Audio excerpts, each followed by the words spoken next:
하얀 가운 속 진심. 여기 혈압 좀 재주실래요? 70대 중반으로 보이는 할머니가 간호사실 앞에서 조심스럽게 물었습니다. 낡은 옷차림에 구부정한 자세였죠.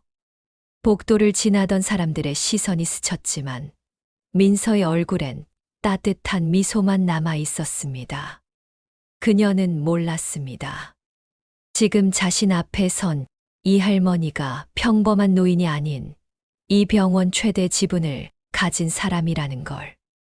그리고 그 만남이 그녀의 인생을 완전히 바꾸게 될 줄은 더더욱 몰랐죠.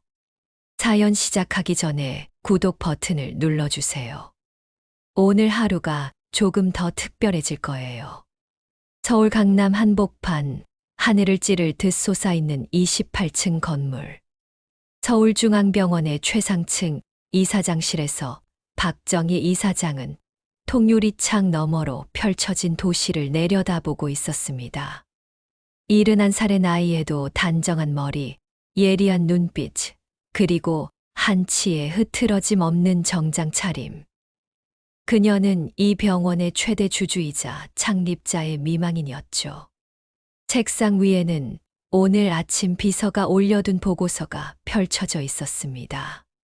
2분기 매출 호조, 신관 증축 프로젝트 최종 승인.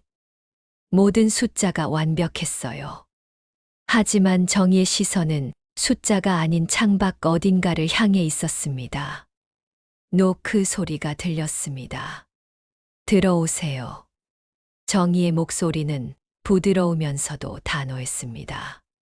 문이 열리고 들어온 사람은 아들 준혁이었죠.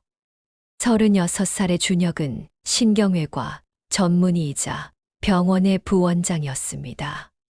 하지만 오늘따라 그의 표정엔 단호함이 서려 있었어요. 어머니, 말씀드릴 게 있습니다. 정희는 의자를 돌려 아들을 마주했습니다. 결혼하고 싶은 여자가 있습니다. 순간 정희의 눈썹이 살짝 올라갔습니다. 놀란 건 아니었어요. 이미 예상했던 일이었으니까요. 그래. 상대는 누구야? 강민서라고 합니다. 우리 병원 응급실 간호사예요. 이어서 준혁이 다음에 한 마리 분위기를 완전히 바꿔놓았습니다. 고아원 출신입니다. 부모님은 안 계시고요. 정적이 흘렀습니다. 1초, 2초, 3초. 정희의 얼굴이 점점 굳어갔어요. 턱 근육이 경직되고 손가락이 책상을 두드리기 시작했습니다. 탁, 탁탁, 탁탁. 그 소리가 사무실 안에 메아리처럼 울렸죠. 뭐라고? 목소리가 한 옥타브 낮아졌습니다. 위험 신호였어요. 준혁도 알고 있었죠. 하지만 물러서지 않았습니다. 그녀는 누구보다 따뜻한 사람입니다. 스스로 장학금 받아서 간호대 졸업했고 병원에서도 인정받는 간호사예요. 그게 중요한 게 아니야. 정희가 벌떡 일어났습니다. 의자가 뒤로 밀리며 날카로운 소리를 냈죠. 부모도 배경도 없는 여자를 며느리로 우리 집안이 어떤 집안인지 알고 하는 소리야. 어머니, 시대가 변했습니다. 시대가 변해도 변하지 않는 게 있어. 가문의 명예, 체면, 그리고 격이란 게 있단 말이야. 정의의 목소리가 사무실을 가득 채웠습니다. 하지만 그 순간 그녀의 머릿속에 갑자기 한 장면이 스쳐 지나갔어요. 50년 전 21살이었던 자신의 모습이었죠. 대학병원 복도, 환자복을 입고 누워있던 가난한 청년. 수술비도 없었지만 누구보다 밝게 웃던 그 사람. 승재 씨였습니다. 첫사랑이었죠. 정희야, 나 괜찮아질 거야. 우리 꼭 함께 하자. 그때 승재 씨가 했던 말이 귓가에 울렸습니다. 하지만 의사였던 아버지는 절대 허락하지 않았어요. 내 주제를 알아라. 우리 집안에 어울리지 않는 남자다. 결국 정희는 승재 씨를 떠나보냈습니다. 그리고 명문가의 아들과 정략 결혼을 했죠. 남편은 좋은 사람이었지만 사랑은 없었어요. 남편이 세상을 떠난 후 정희는 혼자였습니다. 오직 아들과 병원만을 위해 살았죠. 정희는 다시 현실로 돌아왔습니다. 준혁이 여전히 똑바로 서서 자신을 바라보고 있었어요. 어머니, 저는 어머니처럼 살고 싶지 않습니다. 준혁의 말이 비수처럼 가슴에 꽂혔습니다. 뭐라고? 어머니가 얼마나 외롭게 사시는지 다 알고 있습니다.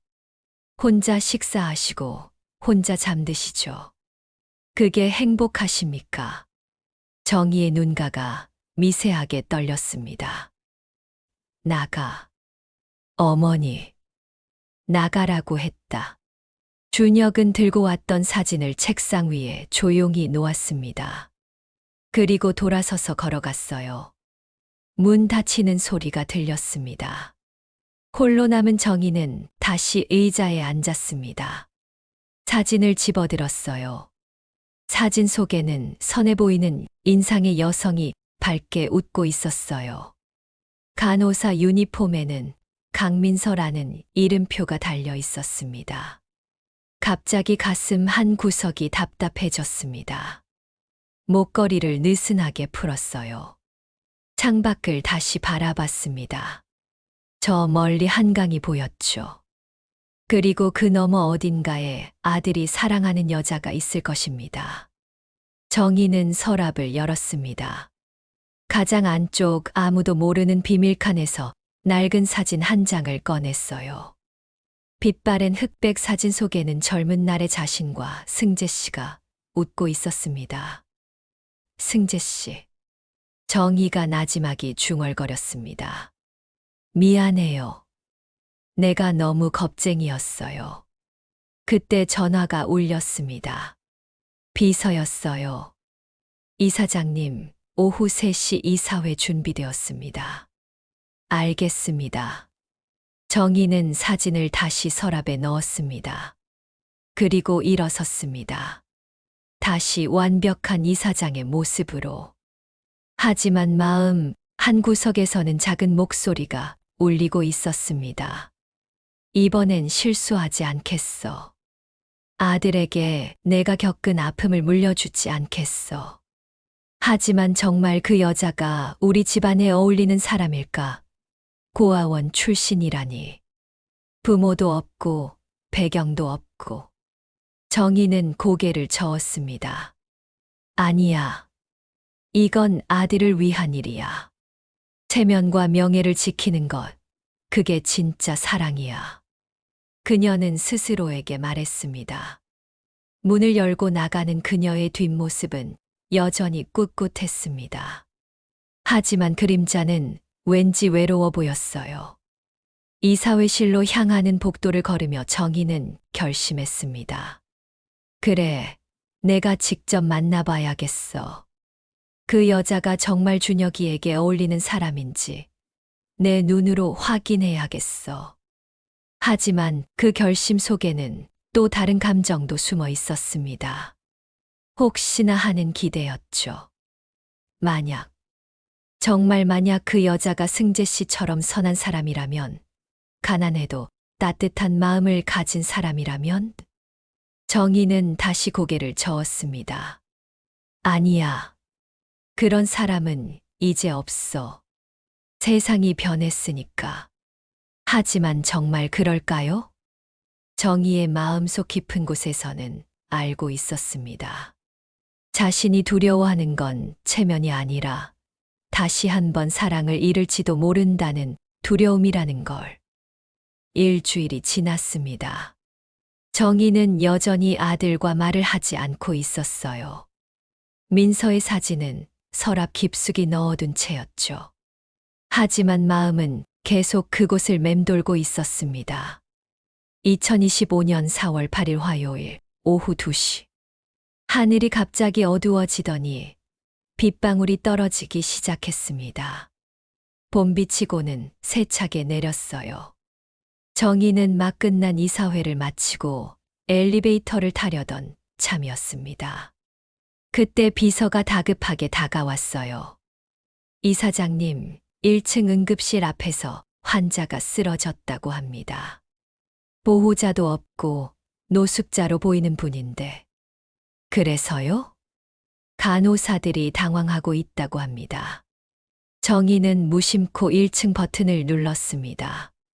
병원에서 일어나는 일은 모두 그녀의 책임이었으니까요. 엘리베이터가 1층에 도착했습니다. 문이 열리자 응급실 입구가 보였어요.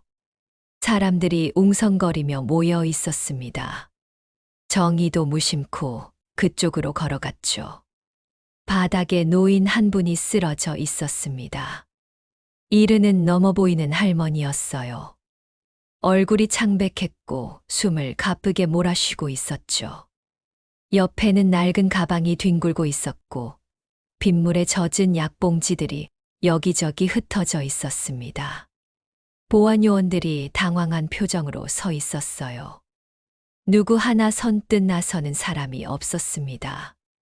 바로 그 순간 한 여자가 뛰어왔습니다. 30 초반으로 보이는 젊은 간호사였어요. 단정한 머리에 하얀 가운을 입은 그녀는 망설임 없이 노인 곁에 무릎을 꿇었습니다. 할머니 괜찮으세요? 제 목소리 들리세요? 간호사는 재빨리 노인의 맥박을 확인했습니다. 그리고 주변을 둘러보며 큰 소리로 말했어요. 김 선생님, 휠체어 가져와 주세요. 박 선생님은 산소포화도 측정기 부탁드립니다. 그녀의 목소리는 침착하면서도 단호했습니다. 주저하던 직원들이 비로소 움직이기 시작했어요. 간호사는 노인의 옷깃을 느슨하게 풀어주었습니다. 그리고 자신의 손수건으로 노인의 이마에 맺힌 땀을 닦아주었어요. 할머니, 조금만 참으세요. 곧 의사 선생님이 오실 거예요. 그때 응급실 수간호사로 보이는 중년 여자가 다가왔습니다. 얼굴이 불그레하며 화가 나 있었어요. 강민서 간호사, 지금 뭐 하는 거예요? 당신 담당 구역 비우고 여기서 뭘 하고 있어요? 민서. 정희는 그 이름을 듣는 순간 숨이 멎는 듯 했습니다. 아들이 결혼하겠다고 한 바로 그 여자였어요. 강민서라고 했었죠. 민서는 수간호사를 올려다보며 조용히 말했습니다. 지금은 규정이 아니라 생명이에요, 수간호사님. 그 말을 듣는 순간 정희의 가슴이 쿵 하고 내려앉았습니다. 머릿속에 갑자기 한 장면이 떠올랐어요. 50년 전 21살의 봄. 대학병원 복도에서 가난한 환자가 쓰러진 걸 본 승재 씨가 수술복도 입지 않은 채 달려갔어요. 지금은 규정이 아니라 생명입니다. 그때 승재 씨가 꽃 같은 말을 했었습니다. 그때의 승재 씨와 지금의 민서가 겹쳐 보였습니다. 똑같은 눈빛, 똑같은 따뜻함, 똑같은 용기. 정희는 자신도 모르게 한 발짝 더 가까이 다가갔어요. 수간호사가 계속 잔소리를 했습니다. 환자들이 기다리고 있다고요. 당장 들어가요. 하지만 민서는 미소를 지으며 대답했어요. 죄송합니다, 수간호사님. 하지만 지금 이 할머니가 더 급해요. 제 구역은 다른 선생님들이 봐주실 거예요. 그녀는 다시 노인에게 시선을 돌렸습니다. 할머니의 호흡이 조금씩 안정되고 있었어요. 민서는 계속해서 할머니의 손을 잡고 말을 걸었습니다. 할머니 가족분 연락처 아세요? 연락드릴 분 있으세요? 할머니가 힘겹게 고개를 저었습니다. 혼자 사는데. 민서는 할머니의 손을 더 꼭 잡았어요. 괜찮아요. 제가 있잖아요. 제가 옆에서 계속 지켜드릴게요. 의사가 달려왔습니다. 응급처치가 시작됐어요. 민서는 끝까지 할머니 곁을 떠나지 않았습니다. 의사를 도와 처치하고 할머니를 안심시키며 필요한 물품을 재빨리 준비했죠. 강민서 간호사, 정말 프로페셔널하네요. 의사가 감탄하며 말했습니다. 할머니가 안정을 찾고 병실로 옮겨진 후에야 민서는 자리에서 일어났습니다. 무릎에는 바닥에 먼지가 묻어 있었고 가운은 땀으로 젖어 있었어요. 하지만 그녀의 얼굴에는 안도의 미소가 번져 있었습니다. 정희는 그 모든 광경을 지켜보고 있었습니다. 가슴 속에서 무언가가 꿈틀거렸어요. 오래전에 잊었다고 생각했던 감정이었죠. 민서가 응급실 안으로 들어가려는 순간 정희와 눈이 마주쳤습니다. 아주 짧은 순간이었어요. 민서는 정중하게 고개를 숙여 인사했습니다. 낯선 어른에게 하는 예의 바른 인사였죠. 그리고는 응급실 안으로 사라졌습니다. 정희는 그 자리에 한참 동안 서 있었어요. 비서가 다가왔습니다. 이 사장님, 다음 일정이. 잠깐만 기다려요. 정희는 응급실 유리창 너머를 바라봤습니다. 민서가 다시 자신의 구역으로 돌아가 환자를 돌보고 있었어요. 젖은 머리를 대충 정리하고 무릎에 먼지를 털어낸 채로. 하지만 환자를 대하는 그녀의 표정은 여전히 밝고 따뜻했습니다. 정희는 혼잣말처럼 중얼거렸어요. 저런 사람이 내 며느리라면. 하지만 곧 고개를 저었습니다. 아니야. 그래도 안 돼. 고아원 출신이잖아. 우리 집안에 체면이 있는데. 그런데 이상했어요. 머리로는 반대하는데 마음은 자꾸만 그녀에게 끌렸습니다. 마치 잃어버렸던 퍼즐 조각을 찾은 것처럼. 오래전에 놓쳐버린 무언가를 다시 만난 것처럼. 그날 저녁 정희는 오랜만에 일찍 퇴근했어요. 집에 돌아와 서재에 앉았습니다. 그리고 다시 서랍을 열어 승재 씨의 사진을 꺼냈죠. 승재 씨, 오늘 신기한 일이 있었어요. 당신과 똑같은 말을 하는 아이를 만났거든요. 지금은 규정이 아니라 생명이라고. 사진 속 승재 씨는 여전히 웃고 있었습니다. 그 아이가 준혁이가 사랑하는 여자예요. 강민서라고. 고아원 출신이래요. 나는 반대했어요. 당연히 반대해야 한다고 생각했고. 정희는 말을 멈췄습니다. 하지만 그녀를 보니 당신이 생각났어요. 정희는 결심했어요. 좋아. 내가 직접 확인해 보겠어. 그 여자가 정말 우리 집안에 어울리는 사람인지. 겉모습이 아니라 진짜 모습을. 그것이 그녀 계획의 시작이었습니다. 2025년 4월 12일 토요일 아침 7시. 정희는 평소보다 일찍 눈을 떴습니다. 옷장을 열어 평소엔 입지 않는 구석진 옷들을 꺼냈어요. 낡은 점퍼 하나, 오래된 청바지, 그리고 해진 운동화. 모두 20년 전 남편과 함께 무료 진료, 봉사를 다닐 때 입었던 옷들이었습니다. 거울 앞에 섰습니다. 거울 속에는 낯선 사람이 서 있었어요. 평범한, 아니 초라해 보이는 노인이었습니다. 정희는 쓴웃음을 지었어요. 이게 진짜 나였는데 지금은 이렇게 낯설다니. 고급 시계도 풀어서 서랍에 넣었어요. 목걸이와 반지도 모두 벗었습니다. 마지막으로 모자를 깊숙이 눌렀었습니다. 준비가 끝났습니다. 지하 주차장에서 운전기사가 아닌 택시를 타고 병원으로 향했어요. 오전 9시. 서울중앙병원 1층 로비. 정희는 구부정한 자세로 안내 데스크 앞에 섰습니다. 저, 어디로 가야 하나요? 일부러 떨리는 목소리로 물었습니다. 젊은 안내 직원이 힐끗 쳐다봤어요. 초라한 차림을 훑어보더니 표정이 미묘하게 변했습니다. 무슨 과 찾으세요? 잘 모르겠어요. 머리가 아프고 어지러워서. 그럼 3층 신경과로 가세요. 저기 엘리베이터 타고. 설명도 제대로 없었습니다. 귀찮다는 표정이 역력했죠. 정희는 고개를 끄덕이고 엘리베이터로 향했습니다.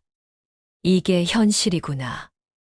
돈 없고 초라해 보이는 노인에게는 이런 대접을 하는 게. 3층에 도착해 신경과 외래를 찾았어요. 대기실은 사람들로 가득했습니다. 접수를 하고 번호표를 받았죠. 한참을 기다렸습니다. 그때 복도 끝에서 익숙한 얼굴이 보였어요. 강민서였습니다. 그녀는 환자 한 분을 휠체어에 태워 병실로 모시고 있었습니다. 웃으며 이야기를 나누는 모습이 따뜻해 보였어요. 정희는 조용히 그 모습을 지켜봤습니다. 진료가 끝난 후 정희는 1층으로 내려왔어요. 약국에서 처방전을 받으려고 줄을 서 있었습니다. 그때였어요. 할머니, 괜찮으세요? 옆에서 목소리가 들렸습니다. 고개를 돌리니 민서가 서 있었어요. 전에 응급실에서. 민서가 정희를 알아봤습니다. 일주일 전 쓰러졌던 할머니로 기억한 거예요. 네. 그때 도와주셔서 고마웠어요. 정희가 일부러 작은 목소리로 말했습니다. 아니에요. 괜찮으세요? 많이 좋아지신 것 같아요. 민서의 목소리는 진심으로 걱정하는 톤이었습니다. 네, 덕분에요. 그런데 정희가 처방전을 들어 보였어요. 이걸 어디서 받아야 하는지 잘 모르겠어요. 아, 여기 약국이에요. 줄 서 계시면 돼요. 그런데 할머니, 혹시 보호자분은 안 오셨어요?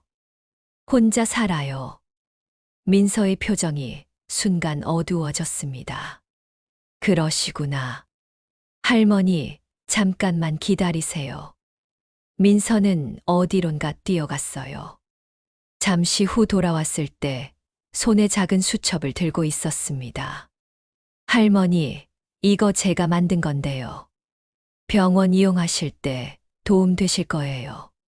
수첩을 펼쳐보니 큰 글씨로 병원 각과의 위치와 이용 방법이 정리되어 있었습니다. 그리고 여기 제 연락처예요.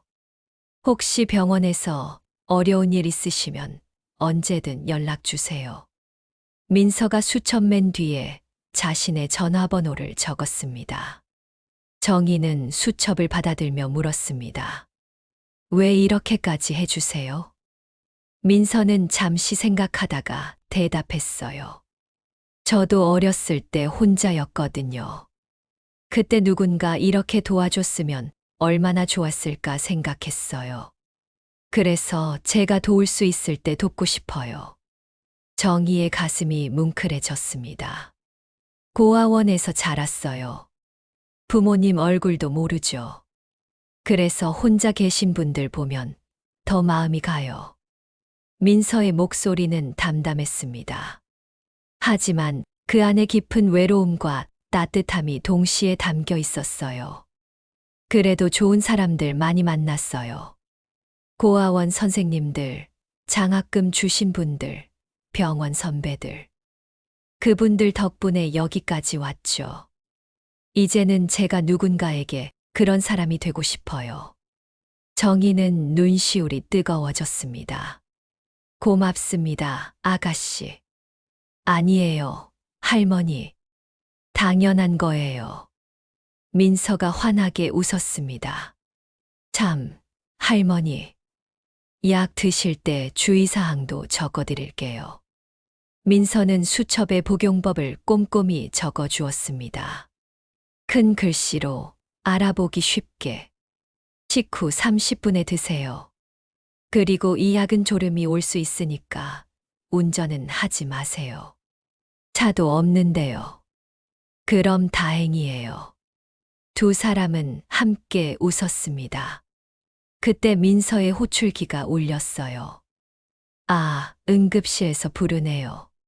할머니, 저 가봐야 해요. 혹시 또 오시면 꼭 인사해 주세요. 민서는 손을 흔들며 뛰어갔습니다. 정희는 그 뒷모습을 한참 바라봤어요. 수첩을 펼쳐봤습니다. 정성스럽게 적힌 글씨들, 그리고 맨 뒤에 전화번호. 강민서 간호사 010 XXXXXXXX 언제든 연락 주세요. 옆에 작은 하트까지 그려져 있었습니다. 정희는 수첩을 가슴에 꼭 안았어요. 2025년 4월 15일 화요일 오후 2시. 정희는 다시 낡은 옷을 입고 병원으로 향했습니다. 이번에는 더 확실한 테스트를 해보기로 마음먹었어요. 1층 로비 벤치에 앉아 있었습니다. 일부러 힘들어 보이는 표정을 지으며. 잠시 후 민서가 복도를 지나가는 게 보였어요. 아가씨. 정희가 불렀습니다. 민서가 고개를 돌리더니 환하게 웃으며 다가왔어요. 할머니, 오늘은 무슨 일로 오셨어요? 검사 결과 들으러 왔는데 좀 어지러워서요. 정희가 일부러 비틀거리는 척했습니다. 민서가 황급히 부축했어요. 할머니 괜찮으세요? 혈압 재드릴게요. 잠깐만 기다리세요. 민서는 어디론가 뛰어가더니 혈압계를 들고 왔습니다. 팔 좀 올려주세요. 재빨리 혈압을 쟀어요. 조금 높으시네요. 오늘 아침에 약 드셨어요? 잊어버렸어요. 할머니, 약은 꼭 드셔야 해요. 이러다 큰일 나요. 민서의 목소리에 진심 어린 걱정이 담겨 있었습니다. 그런데 약이 너무 많아서 헷갈려요. 정희가 가방에서 약봉지 여러 개를 꺼냈습니다. 일부러 뒤섞어 놓은 거였어요. 민서는 약봉지들을 하나씩 펼쳐 확인했습니다. 할머니, 제가 정리해 드릴게요. 민서는 자신의 가방에서 작은 약통을 꺼냈어요. 이거 제 거긴 한데 할머니 드릴게요. 여기에 아침, 점심, 저녁으로 나눠 담으면 헷갈리지 않으실 거예요. 아니에요. 그건 아가씨 거잖아요. 괜찮아요. 저는 병원에서 또 구하면 돼요. 할머니가 더 필요하세요. 민서는 약봉지를 하나씩 뜯어가며 약통에 정리해 주었습니다. 여기 아침 약, 여기 점심 약, 여기 저녁 약. 그리고 여기 붙이는 라벨도 있어요. 라벨에는 큰 글씨로 아침, 점심, 저녁이라고 적혀 있었습니다. 이제 헷갈리지 않으시죠? 정희는 민서의 얼굴을 물끄러미 바라봤습니다. 아가씨는 왜 이렇게 친절해요? 민서는 잠시 생각하다가 대답했어요. 제가 어렸을 때요. 아팠던 적이 있었어요. 고아원에서 혼자 아플 때가 제일 무서웠거든요. 민서의 눈빛이 잠시 흐려졌습니다. 그때 병원 간호사 선생님 한 분이 정말 잘해주셨어요. 손 잡아주시고 무서워하지 말라고 하시고. 그때 결심했어요. 나도 저런 간호사가 되고 싶다고. 그래서 간호사가 됐구나. 네. 제가 받은 따뜻함을 다른 분들께도 드리고 싶어요. 정희의 눈시울이 붉어졌습니다. 이 아이는 자신이 받은 상처를 다른 사람에게 주지 않으려고 노력하는구나. 그때 응급실에서 급한 방송이 나왔습니다. 강민서 간호사, 응급실로 와주세요. 강민서 간호사. 아, 제가 또 가봐야 해요. 할머니, 약 꼭 드세요. 약속. 민서는 손가락으로 약속 표시를 하고는 뛰어갔습니다. 정희는 약통을 손에 들고 한참을 바라봤어요. 2025년 4월 18일 금요일 오후 3시. 정희는 마지막 테스트를 위해 병원에 왔습니다. 오늘은 특별한 날이었어요. 병원에 VIP 환자가 온다는 소문이 돌고 있었죠. 대기업 회장이 건강검진을 받으러 온다는 거였습니다. 병원 전체가 긴장하고 있었어요. 정희는 1층 로비 벤치에 앉아 있었습니다. 복도에서 소란이 일어났어요. VIP 환자 오십니다. 준비하세요.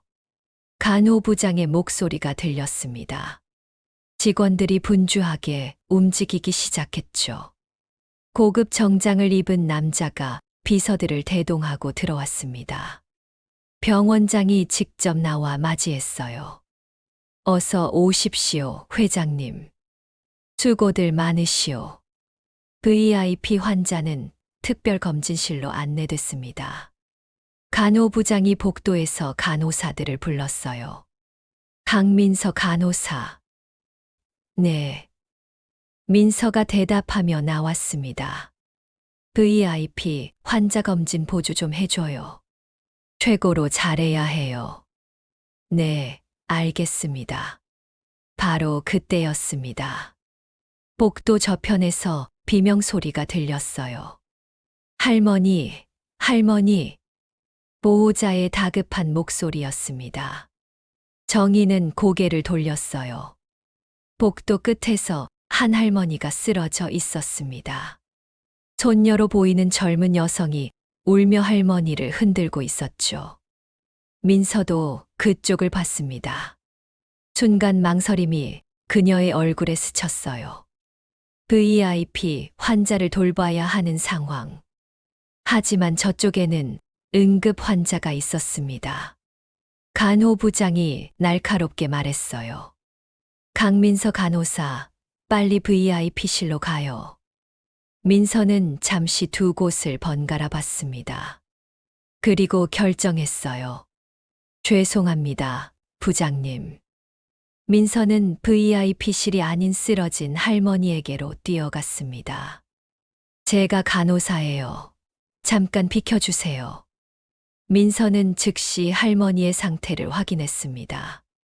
맥박 약함, 호흡 불규칙. 당뇨, 쇼크 의심됩니다. 그녀는 재빨리 응급처치를 시작했어요.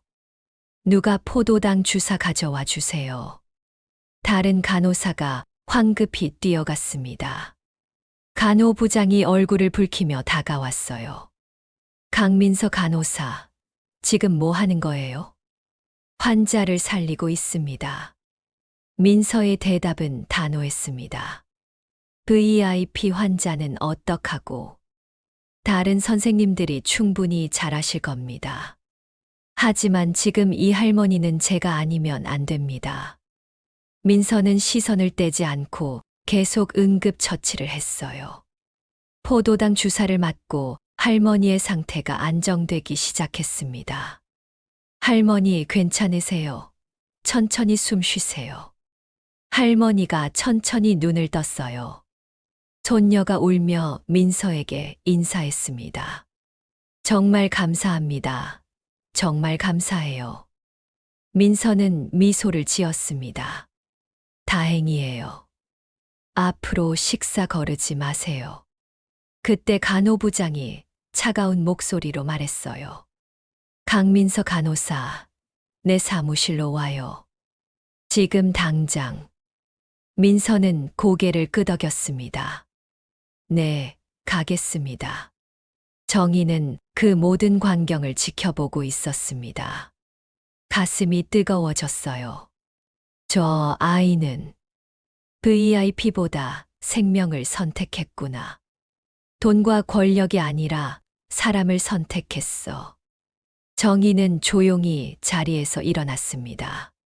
그리고 간호부장 사무실로 향했어요.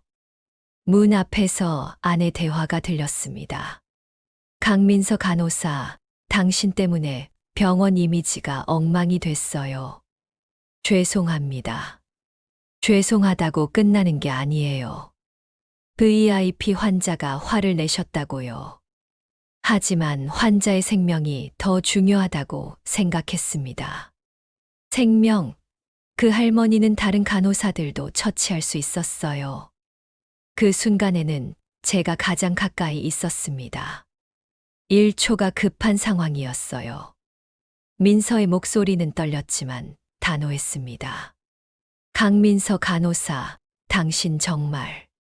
그때 문이 열렸습니다. 정희가 들어섰어요. 뭐 하시는 겁니까? 순간 사무실이 조용해졌습니다.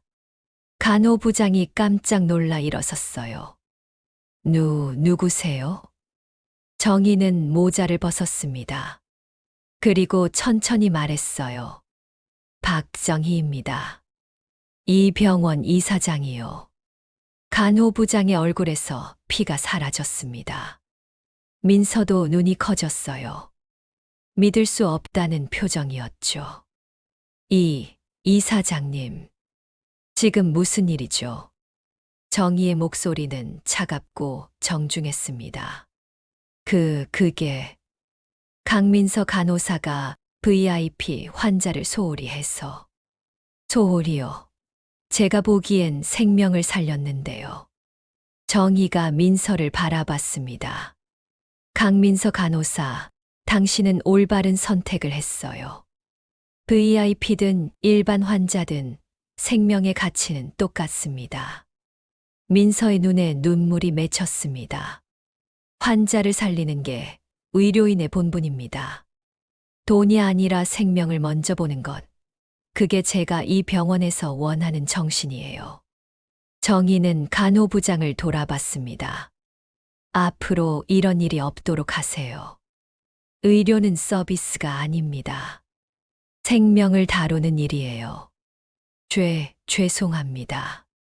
간호부장이 고개를 숙였습니다. 정희는 민서에게 다가갔어요. 강민서 간호사, 고마워요. 당신 같은 직원이 있어서 이 병원이 자랑스럽습니다. 민서는 말을 잃었습니다. 그리고 정희가 낮은 목소리로 말했어요. 그동안 고마웠어요. 약통도, 수첩도, 모든 게. 민서의 얼굴이 창백해졌습니다. 그럼 혹시. 네, 저예요. 정희가 미소를 지었습니다. 지난 2주 동안 병원에 왔던 그 할머니. 민서는 눈물을 참지 못했습니다. 왜 그러신 거예요? 확인하고 싶었어요. 당신이 정말 어떤 사람인지. 정희는 민서의 손을 잡았습니다. 그리고 이제 알았어요. 당신은 진짜 의료인이에요. 돈이 아니라 사람을 보는 사람. 민서는 울고 있었습니다. 정희도 눈시울이 붉어졌어요. 우리 아들이 당신을 사랑하는 이유를 이제 알겠어요. 민서가 고개를 들었습니다. 준혁 선생님이. 네, 제 아들이에요. 민서는 더 이상 말을 잇지 못했습니다. 이번 주말에 저녁 식사 같이 해요. 3명이서. 정희가 따뜻하게 말했습니다. 제대로 인사하고 싶어요. 우리 며느리에게. 민서는 정희의 손을 꼭 잡았습니다. 두 사람은 그렇게 한참을 서 있었어요. 2025년 4월 20일 일요일 오후 6시. 서울 한남동의 고급 레스토랑 프라이빗룸. 민서는 준혁의 손을 꼭 잡고 있었습니다. 긴장돼요. 괜찮아요. 어머니는 좋은 분이에요. 문이 열렸습니다. 정희가 들어섰어요. 이번엔 낡은 옷이 아니라 우아한 한복을 입고 있었습니다. 어서 와요. 정희가 환하게 웃으며 손을 내밀었습니다. 민서가 다가가 정희의 손을 잡았어요. 어머님, 이리 와요, 우리 딸. 정희가 민서를 꼭 안았습니다. 따뜻한 포옹이었어요. 민서는 평생 느껴보지 못한 어머니의 온기를 느꼈습니다. 고마워요, 민서야. 우리 준혁이 잘 부탁해요. 제가 더 감사합니다, 어머님. 준혁도 두 사람을 바라보며 미소 지었습니다. 정희는 두 사람을 번갈아 봤어요. 내가 착각하고 있었어요. 가문이 중요한 게 아니라 사람이 중요한 거였죠. 정희는 민서의 손을 잡았습니다. 당신은 혈연이 아니라 진심으로 사람을 아끼는 법을 알아요. 그게 진짜 가족이에요. 민서의 눈에서 눈물이 흘러내렸습니다. 평생 가족이 없었어요. 엄마, 아빠가 어떤 건지 몰랐어요. 민서의 목소리가 떨렸습니다. 하지만 이제 알 것 같아요. 가족은 피가 아니라 마음이구나. 정희도 눈물을 흘렸습니다. 맞아요. 마음이에요. 세 사람은 서로를 안았습니다. 창밖으로 봄바람이 불어왔어요. 따뜻한 바람이었습니다. 오랫동안 닫혀있던 마음의 문들이 열렸습니다. 그리고 그 안에 진짜 가족이 태어났어요. 6개월 후, 서울중앙병원 로비에 새로운 안내판이 설치됐습니다. 환자 중심 의료, 생명은 모두 평등합니다. 그 아래에는 작은 글씨로 이렇게 적혀 있었어요. 박정희 이사장, 강민서 간호사 공동 발해. 민서는 여전히 응급실에서 일하고 있었습니다. 하지만 이제는 환자인권개선위원회 위원장도 맡고 있었죠. 준혁과의 결혼식은 가을에 열렸어요. 정희는 며느리를 자랑스럽게 소개했습니다. 제 딸입니다. 혈연이 아니라 마음으로 맺어진. 하객들이 박수를 쳤습니다. 민서는 웨딩드레스를 입고 정희에게 꽃을 건넸어요. 어머님, 사랑해요. 나도 사랑해요, 우리 딸. 두 사람은 꼭 안았습니다. 그 모습을 본 사람들의 눈시울이 붉어졌어요. 정희는 하늘을 올려다봤습니다. 승재 씨, 보고 있어요? 우리 며느리 정말 좋은 아이예요. 당신처럼 따뜻한 사람이에요. 바람이 불었습니다. 마치 대답하는 것 같았어요. 정희는 미소를 지었습니다. 오랜만에 느끼는 진짜 행복이었어요. 오늘 이야기 어떠셨나요? 마음에 울림이 있으셨다면 구독과 좋아요, 마음을 전해주세요. 더욱 따뜻하고 감동적인 사연으로 보답해드리겠습니다. 오늘도 행복한 하루 되세요. 감사합니다.